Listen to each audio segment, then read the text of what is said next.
नमस्कार दोस्तों, अभ्यर्थी एकेडमी के यूट्यूब चैनल पर आप सभी का स्वागत है। आज हम मध्य प्रदेश सामान्य ज्ञान में भाग 9 मध्य प्रदेश की जलवायु के संबंध में चर्चा करेंगे। तो आइए देखते हैं मध्य प्रदेश की जलवायु में सबसे कुछ महत्वपूर्ण बातें।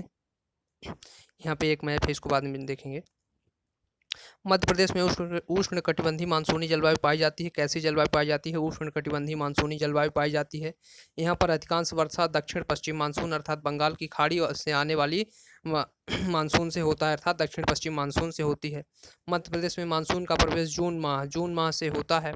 कब से होता है? जून माह से होता है, या फिर कह सकते हैं मध्य जून से होता है। इसके बाद मध्य प्रदेश में मध्य जून से लेकर सितंबर माह तक वर्षा होती है। कब तक? जून से लेकर सितंबर माह तक वर्षा होती है। सबसे अधिक वर्षा पचमढ़ी में एवं सबसे कम वर्षा गोहद तहसील भिंड में होती है। सबसे अधिक वर्षा कहाँ होती है? पचमढ़ी में लगभग 200 सेंटीमीटर के पार होती है, और सबसे कम वर्षा 55 सेंटीमीटर तक या उससे भी कम वर्षा कहाँ होती है? गोहद तहसील भिंड में होती है। इसके बाद मध्य प्रदेश में मौसम वेधशाला कहाँ स्थित है? इंदौर में स्थित है। कहाँ स्थित है? इंदौर में स्थित है। अर्थात मौसम से संबंधित जितने भी प्रकार के अनुमान लगाए जाते हैं वो सब इंदौर में स्थित वेधशाला में लगाए जाते हैं। इसके बाद आगे चलते हैं।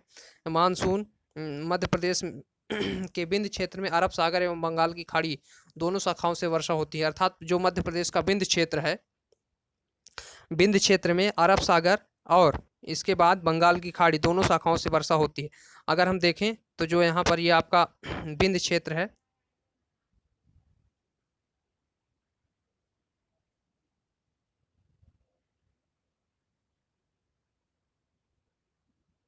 यहाँ पर आपका ये जो विंध्य क्षेत्र है, यहाँ का ये वाला भाग,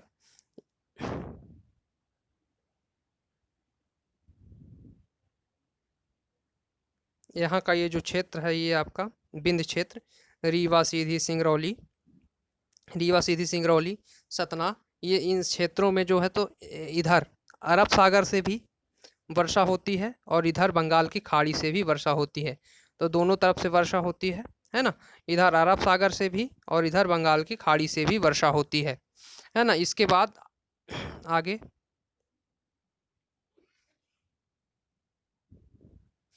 मध्य प्रदेश में सबसे कम तापमान पचमढ़ी एवं सर्वाधिक तापमान गजबा सौदा में अंकित किया जाता है। लौटते हुए मानसून से जब मध्य प्रदेश में वर्षा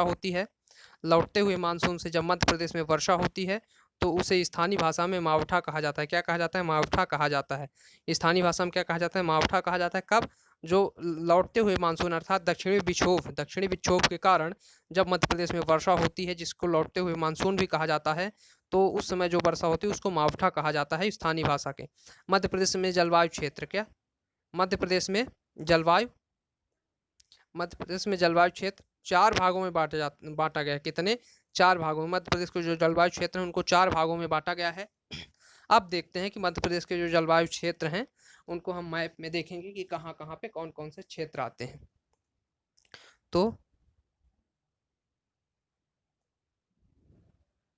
यहाँ पर सबसे पहले उत्तर का मैदानी क्षेत्र देखेंगे। सबसे पहले उत्तर का मैदानी क्षेत्र, तो उत्तर के मैदानी क्षेत्र के अंतर्गत ये पूरा क्षेत्र आता है। ये तीनों, ये पूरा संपूर्ण क्षेत्र उत्तर के मैदानी भाग के अंतर्गत आता है। इसके बाद मालवा के पठार के अंतर्गत ये वाला संपूर्ण क्षेत्र आता है। ये संपूर्ण क्षेत्र मालवा के पठार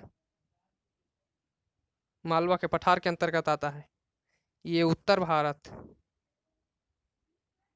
भारत। इसके बाद यहाँ का ये जो क्षेत्र है ये आता है आपके विंध्याचल पर्वतीय क्षेत्र। यहाँ का ये जो क्षेत्र है विंध्याचल पर्वतीय क्षेत्र। इसके बाद ये है आपका नर्मदा घाटी। ये विंध्याचल हो गया, ये आपका उत्तर भारत हो गया, ये आपका मालवा का पठार हो गया, और ये हो गया नर्मदा घाटी। क्या हो गया? नर्मदा घाटी। इसके बाद आगे चलते हैं। हमने देखा कि कौन सा क्षेत्र कहाँ कहाँ पे आता है। इसके बाद अब एक एक को हम लोग पढ़ेंगे। तो सबसे पहले हम पढ़ेंगे उत्तर का मैदानी भाग। कौन सा पढ़ेंगे? उत्तर का मैदानी भाग सबसे पहले पढ़ेंगे। फिर उसके बाद मालवा का पठार क्षेत्र पढ़ेंगे, फिर विंध्याचल का पर्वतीय क्षेत्र पढ़ेंगे, नर्मदा घाटी में उसके दक्षिण का क्षेत्र पढ़ेंगे। तो आइए सबसे पहले स्टार्ट करते हैं उत्तर का मैदानी क्षेत्र। कौन सा? उत्तर का मैदानी क्षेत्र। इसके अंतर्गत मध्य भारत का पठार, बुंदेलखंड एवं रीवा पन्ना का पठार, है ना। इसके बाद मध्य प्रदेश के उत्तर में स्थित यह क्षेत्र समुद्र से अधिक दूरी पर है। इसके अंतर्गत कौन कौन सा क्षेत्र आता है? मध्य भारत का पठार आता है, बुंदेलखंड एवं रीवा पन्ना का पठार आता है। इसके बाद मध्य प्रदेश के उत्तर में स्थित यह क्षेत्र समुद्र से अधिक दूरी पर है। कहाँ है? समुद्र से अधिक दूरी पर है, क्योंकि मध्य प्रदेश के एकदम उत्तर में स्थित है, इसलिए समुद्र से अधिक दूरी पर स्थित है। इस कारण यहाँ पर महाद्वीपिता किसका प्रभाव पाया जाता है? महाद्वीपिता का प्रभाव दिखाई देता है, अर्थात गर्मी में अधिक गर्मी एवं ठंडी में अधिक ठंडी पड़ती है। महाद्वीपिता का प्रभाव, महाद्वीपिता का सिद्धांत से तात्पर्य है कि वह क्षेत्र जहाँ पर गर्मी में अधिक गर्मी एवं ठंडी में अधिक ठंडी पड़ती है, उस क्षेत्र को महाद्वीपिता प्रभाव के अंतर्गत रखा जाता है। इसके बाद उत्तर के मैदानी क्षेत्र के बारे में हो गया। फिर इसके बाद मालवा का पठार, मालवा का पठारी क्षेत्र कौन सा पढ़ेंगे? मालवा का पठारी क्षेत्र। इस प्रदेश की जलवायु समशीतोष्ण है, अर्थात कैसी जलवायु है यहाँ की? सम है, सम जलवायु है, समशीतोष्ण है। यहाँ की जलवायु को राज्य का सर्वश्रेष्ठ जलवायु माना जाता है, राज्य का सर्वश्रेष्ठ जलवायु माना जाता है।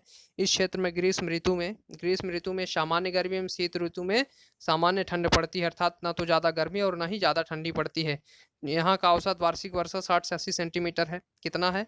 60 से 80 सेंटीमीटर यहाँ की औसत वार्षिक वर्षा है। औसत वार्षिक वर्षा 60 से 80 सेंटीमीटर तक है, कहाँ के? मालवा के पठार की। इसके बाद आगे चलते हैं।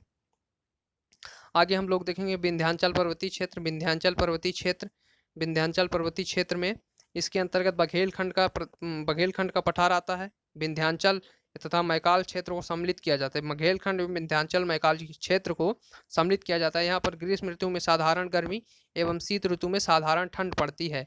यहाँ पर औसत वार्षिक वर्षा 100 सेंटीमीटर कितना होती है? औसत वार्षिक वर्षा 100 सेंटीमीटर होती है, चूँकि विंध्याचल का जो क्षेत्र है यहाँ पे 100 सेंटीमीटर तक वर्षा होती है। इसके अंतर्गत बघेलखंड, विंध्याचल एवं मैकाल क्षेत्र को शामिल किया जाता है। यहाँ पर ग्रीष्म ऋतु में साधारण गर्मी एवं शीत ऋतु में साधारण ठंड पड़ती है। फिर इसके बाद आगे स्लाइड में हम विंध्याचल पर्वतीय क्षेत्र के बाद देखेंगे आपका नर्मदा एवं उसका दक्षिणी क्षेत्र। कौन सा? नर्मदा एवं उसका दक्षिणी क्षेत्र।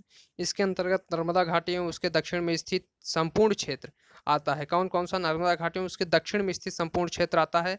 नर्मदा नदी कर्क रेखा के समानांतर प्रवाहित होती है। किसके? कर्क रेखा के समानांतर प्रवाहित होती है। इस कारण यहाँ पर गर्मी में अधिक गर्मी, चूँकि जो सूर्य है वो कर्क रेखा पर सीधे चमकता है, इसलिए गर्मी में यहाँ पर अधिक गर्मी और सर्दी में सामान्य सर्दी पड़ती है।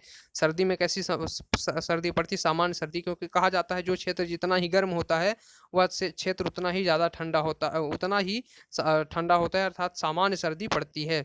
घाटी के दक्षिण में स्थित पचमढ़ी क्षेत्र में सर्वाधिक वर्षा होने के कारण यहाँ पर ना तो अधिक गर्मी पड़ती है और ना ही अधिक ठंडी पड़ती है। इसे मध्य प्रदेश की ग्रीष्म राजधानी कहा जाता है। यहाँ पे गर्मी सामान्य, बहुत अति सामान्य गर्मी होती है, बहुत ही सामान्य गर्मी रहती है, इसलिए इसको मध्य प्रदेश की ग्रीष्म राजधानी कहा जाता है। प्रश्न भी कई बार आता है कि मध्य प्रदेश की ग्रीष्म राजधानी किसे कहा जाता है? तो पचमढ़ी को कहा जाता है, जिसे सतपुड़ा की रानी भी कहा जाता है। यहाँ पर सर्वाधिक वर्षा लगभग 200 सेंटीमीटर से अधिक वर्षा होती है। इसके बाद आगे आज का हमारा जो वीडियो है या लेक्चर से यहीं पे समाप्त होता है। अगले दिन हम मध्य प्रदेश की ऋतुओं के साथ भाग 10 को लेकर आपके सामने प्रस्तुत होंगे। तब तक के लिए नमस्कार। हमारे यूट्यूब चैनल को सब्सक्राइब करें, लाइक करें एवं शेयर करें। धन्यवाद।